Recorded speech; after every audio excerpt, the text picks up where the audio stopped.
Proposal জীবন আসলে কতবার আসছে? ওভাবে আসলে আসেনি, কেন আসেনি আমি জানি না, কিন্তু আসেনি।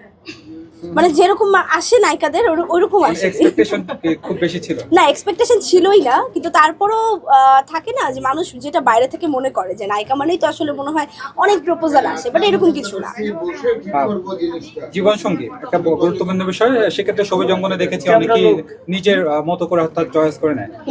আর ছেলে পছন্দের ক্ষেত্রে আসলে কি কি ক্রাইটেরিয়া দিকের অবশ্যই থাকা দরকার?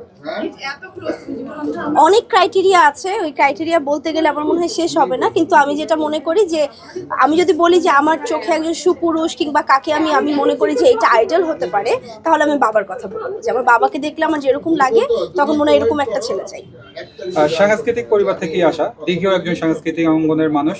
আমরা দেখেছি যে বলিউডে দেখেছি অনেক আছে যে বাবা মার পরিচয় আসলে নিজেকে পরিচিত করতে চান না, নিজের পরিচয় পরিচিত করতে চান। আপনি আসলে নিজের ক্ষেত্রে সেটা কতটুকু ফলো করেন? নিজের পরিচিতি আছে, এটা অবশ্যই, মানুষ আমাকে দিঘি নামে চেনে, এটা অবশ্যই, কিন্তু আমার বাবা মার পরিচিতি আমি ক্যারি করতে খুব পছন্দ করি। তারা যখন মানুষ যখন আমাকে বলে আমি নায়িকা দোয়েল এবং নায়ক সুব্রতর মেয়ে, এটাতে আমি অনেক বেশি স্বাচ্ছন্দ্য বোধ করি, অনেক বেশি প্রাউড ফিল করি। অবশ্যই দিঘি একটা নাম, দিঘি একটা পরিচয়, কিন্তু তারপরও তাদের নামটা আমার পাশে থাকলে আমি অনেক বেশি পছন্দ করি।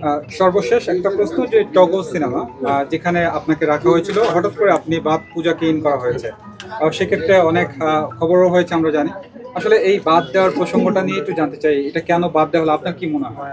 আই ডোন্ট নো, এই বিষয়ে আমি কোনো কথা বলবো না, এই বিষয়ে আমি নামও নিব না, এবং আমি আমার মনে হয় আমার আগামী সামনে যে কাজ আছে আমি আমি বলবোই না। আসলে আপনার কোন রং পছন্দ?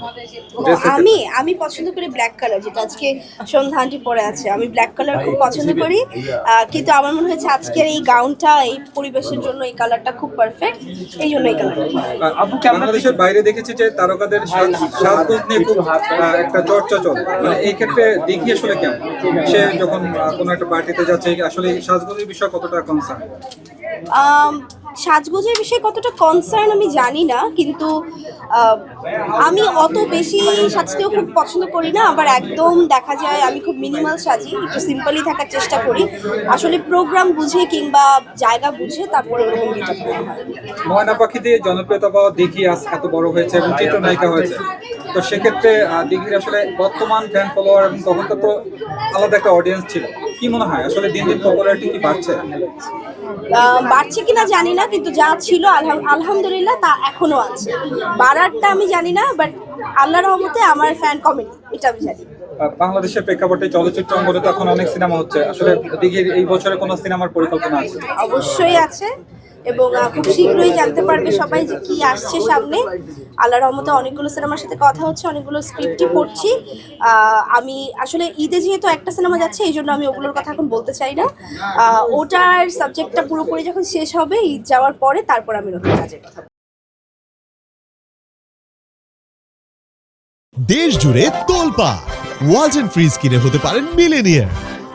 এছাড়াও রয়েছে লক্ষ লক্ষ টাকার ক্যাশ ভাউচার সহ কোটি টাকার নিশ্চিত উপহার।